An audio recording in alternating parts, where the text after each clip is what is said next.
Aujourd'hui, je vais te donner un conseil, je suis certain que tu ne connais pas, qui va améliorer ta qualité de photo. Alors abonne-toi si tu veux d'autres conseils comme celui-ci. Vous le savez certainement, avec les appareils hybrides, on peut faire des photos en mode silencieux. C'est-à-dire qu'on peut soit faire des photos comme ceci, soit des photos sans bruit.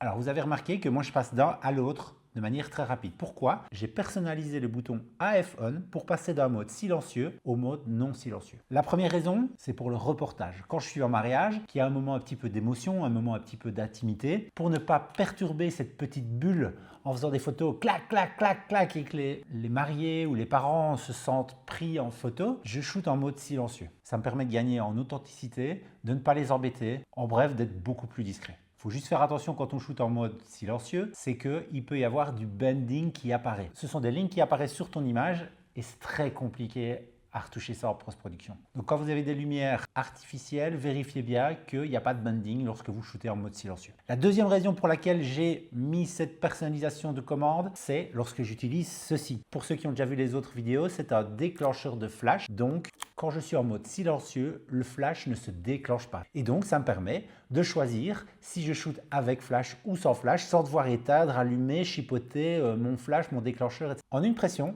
je passe d'un mode à l'autre de manière super rapide. Par exemple, en soirée, je shoot avec des flashs déportés. J'ai déjà fait une vidéo là-dessus. Vous pouvez aller la retrouver si vous voulez plus d'infos là-dessus. Mais ça me permet de shooter avec mes flashs. Et puis, si je vois que la lumière du DJ donne bien, eh bien, je peux couper mes flashs en un bouton et shooter sans flash. Grâce à cette technique, j'ai pu faire cette photo-ci. Si je n'avais pas eu le raccourci qui était installé, je serais sans doute passé à côté parce que aller dans le menu, changer, etc. Cela permet aussi, lorsqu'on shoot avec le flash déporté et qu'on veut faire une photo au coucher de soleil, par exemple, on va faire une première photo sans le flash pour un petit peu sous-exposer la photo. Ensuite, on va repasser en mode non silencieux pour déclencher le flash et voir ce que le flash donne et on va ajuster la puissance. Donc clairement, ce petit raccourci m'aide à être plus discret et avoir des photos beaucoup plus authentiques et aussi être plus rapide lorsque j'utilise les flashs déportés. Dis-moi en commentaire si tu connaissais cette technique, si toi aussi tu as personnalisé ton boîtier avec d'autres fonctions qui sont importantes. Je te dis à très bientôt pour de prochaines vidéos. Ciao, ciao!